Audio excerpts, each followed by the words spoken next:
सरकार को चलाने वाले लोग और उनके चंद मुट्ठी भर अभिन्न मित्रों के लिए ये महाआयोजन आर्थिक वरदान साबित हुआ है। मैं नेता सदन से पूछती हूँ, इस उर्दू एंड इम्पोर्टेड लैंग्वेज, क्या उर्दू निर्यात करी हुई जुबान है?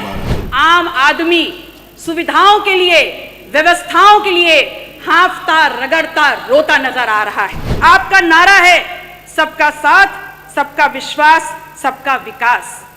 तो अगर बात विकास की है, अगर बात विश्वास की है, तो फिर ये बताइए कहाँ है विकास, कहाँ है सबका साथ और कहाँ है विश्वास? जी, 5 मिनट हो गया। धन्यवाद। माननीय अध्यक्ष जी, आज दिल्ली से अमेरिका जाना सस्ता हो गया है, लेकिन दिल्ली से प्रयागराज जाने की कीमतें आसमान छू रही है। उस महाकुंभ में आई हुई संख्या को अपनी उपलब्धि ना बताएं, क्योंकि उस महाकुंभ में आई हुई जो संख्या है वो भारतीय समाज के धार्मिक चेतना का परिणाम है, वो आपकी उपलब्धि नहीं है।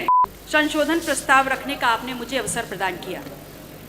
प्रयागराज महाकुंभ के इस पवित्र अवसर पर, इस पवित्र महायोजन के लिए विभिन्न स्रोतों से, विभिन्न रास्तों से सरकार को लगभग 7,500 करोड़ का निवेश प्राप्त हुआ। और इसलिए प्राप्त हुआ, इस सोच के साथ प्राप्त हुआ कि देश विदेश प्रदेश के हर कोने से आने वाले श्रद्धालुओं के लिए हर प्रकार की सुविधा और व्यवस्थाएं मुहैया कराई जा सके। लेकिन कहना गलत नहीं होगा कि सरकार को चलाने वाले लोग और उनके चंद मुट्ठी भर अभिन्न मित्रों के लिए ये महाआयोजन आर्थिक वरदान साबित हुआ है। इस कदर साबित हुआ है कि जिसने जितना हो सका, जिस रास्ते से हो सका, उस महायोजन में आने वाले उस आम श्रद्धालु को हर प्रकार से लूटने का काम किया है। मान्यवर, आज दिल्ली से अमेरिका जाना सस्ता हो गया है। और ध्यान रखिएगा, मैं डंकी रूट की बात नहीं कर रही। आज दिल्ली से अमेरिका जाना सस्ता हो गया है, लेकिन दिल्ली से प्रयागराज जाने की कीमतें आसमान छू रही हैं। 3 लाख करोड़ का आपको राजस्व मिला, और उसके बाद भी आम आदमी सुविधाओं के लिए, व्यवस्थाओं के लिए हांफता रगड़ता रोता नजर आ रहा है। मान्यवर, सामाजिक और धार्मिक आयोजन में सरकार ने अपनी तरफ से व्यवस्था की गारंटी ली थी।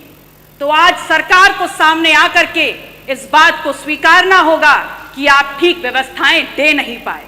उस महाकुंभ में आई हुई संख्या को अपनी उपलब्धि ना बताएं, क्योंकि उस महाकुंभ में आई हुई जो संख्या है वो भारतीय समाज के धार्मिक चेतना का परिणाम है, वो आपकी उपलब्धि नहीं है। उसका श्रेय लेना बंद करिए, बल्कि प्रमुखता से सामने आकर के जो खामियां हुई हैं, जो अव्यवस्था हुई है, उसको स्वीकारिए और सबक लीजिए कि आगे ऐसा दोहराया ना जाए। मानवर, समता समरसता के तथाकथित संदेश के साथ इस महाकुंभ का आयोजन सरकार ने किया, और सरकार इतनी निरंकुश हो गई, सरकार का प्रशासनिक अमला इतना निरंकुश हो गया कि आपने तमाम नियमों को धता बताते हुए वीआईपी कल्चर खेलना शुरू कर दिया, और इस कदर उसको आगे बढ़ा दिया कि वहां पर वर्गीय विभेद के कारण अव्यवस्था और वहां पर भगदड़ की भेंट चढ़ गया। आम जन की आस्था, आम जन की भावनाएं के साथ जो खिलवाड़ हुआ है वो महज निंदनीय मात्र नहीं है, बल्कि एक पाप है। और वो पाप इस कदर है कि किसी भी प्रकार से स्वयं मां गंगा भी उसको नहीं धो पाएंगी। कितनी देर में आएगा? आप कह रहे हैं कि विपक्ष धार्मिक आयोजन महाकुंभ पर राजनीति करता है, तो एक छोटा सा सवाल आपसे पूछ रही हूं कि ये बताइए, 22 जनवरी 2025 को जब संपूर्ण मंत्रिमंडल परिषद की वहां बैठक आपने आयोजन की थी, तो क्या आप मंत्रिमंडल के लोगों को ले जा करके वहां भजन कीर्तन करा रहे थे? वो भी तो एक राजनीतिक बैठक थी ना।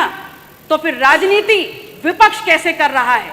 असल में राजनीति कंप्लीट 100% शुद्ध राजनीति तो आप कर रहे हैं, और उसमें भी इस कदर राजनीति कि आपने वहां पर भी, उस पवित्र स्थल पर भी पिछड़ों को पीछे ही छोड़ दिया। आपका नारा है सबका साथ, सबका विश्वास, सबका विकास। तो अगर बात विकास की है, अगर बात विश्वास की है, तो फिर ये बताइए कहां है विकास, कहां है सबका साथ और कहां है विश्वास।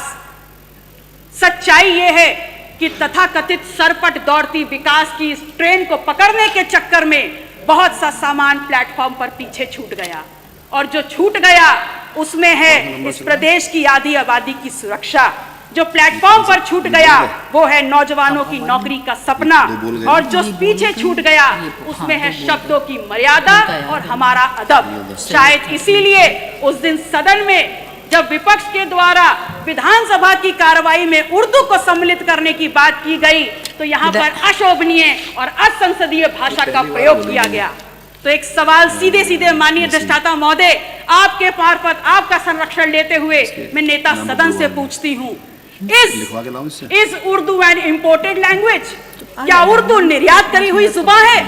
और या फिर क्या ऐसा है कि जब मुगल घोड़े से भारत में आए तो अपने पीछे उर्दू को बैठा करके लाए? विधायक जी, 5 मिनट हो गया। धन्यवाद। माननीय अध्यक्ष जी, 1 मिनट और। माननीय अध्यक्ष जी, मैं सिर्फ इतना कहना चाहती हूँ कि महामहिम राज्यपाल ने हालांकि थोड़ा ही भाषण पढ़ा, पर मैंने देखा हर छोर पर भारत प्रथम स्तर पर है।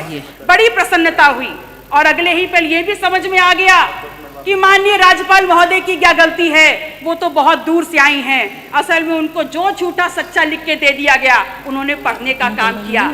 अगर सच्चाई समझना चाहते हैं तो समझ लीजिए कि NCW के 2024 के आंकड़ों में उत्तर प्रदेश यदि फर्स्ट है तो महिला के ऊपर और अपराधों में फर्स्ट है। अगर फर्स्ट है तो बाल यौन शोषण के मामलों में फर्स्ट है। कल प्रदेश के मुखिया जब सदन में बात कर रहे थे तो कुंभ में हुई दुर्घटना पर षड्यंत्र की उन्होंने एक तरफ इशारा किया। उन्होंने बताया कि खिलाफ साजिश हो रही है उनकी सरकार के और उनके खिलाफ। तो ये सवाल सिर्फ उनका नहीं है, पूरे विधायक जी धन्यवाद। मैम 30 सेकेंड खत्म हो रहा है, लास्ट माथे पर कलंक लगा है। यह सिर्फ सरकार को बदनाम करने का शिकंजा नहीं है, अपितु ये समूचे उत्तर प्रदेश, पूरे सदन, चाहे पक्ष के लोग हो चाहे विपक्ष के लोग हो, ये पूरे उत्तर प्रदेश की गरिमा पर प्रहार है। कुंभ ना सरकार का आयोजन है ना भारतीय जनता पार्टी का आयोजन, ये कुंभ भारत की सांस्कृतिक विरासत है, भारतीय समाज के विभिन्न आध्यात्मिक विचारों का आयोजन है, और उत्तर प्रदेश सदैव इस आयोजन की आने वाले श्रद्धालुओं की मेजबानी करता रहा है। और अंत में मैं सरकार से मांग करती हूँ कि जो लोग भी षड्यंत्र में शामिल हैं उनके नाम सामने लाए जाएं, उनको कठोरतम सजा दी जाए। माननीय अधिष्ठाता महोदय, समय की बाध्यता है, मैं आपसे निवेदन करूंगी कि अपने क्षेत्र सिराथू से संबंधित जितने भी प्रस्ताव हैं मैं टेबल कर रही हूं, कृपया उनको मेरे वक्तव्य के साथ जोड़ने का कष्ट करें। नमो बुद्धाय, जय संविधान।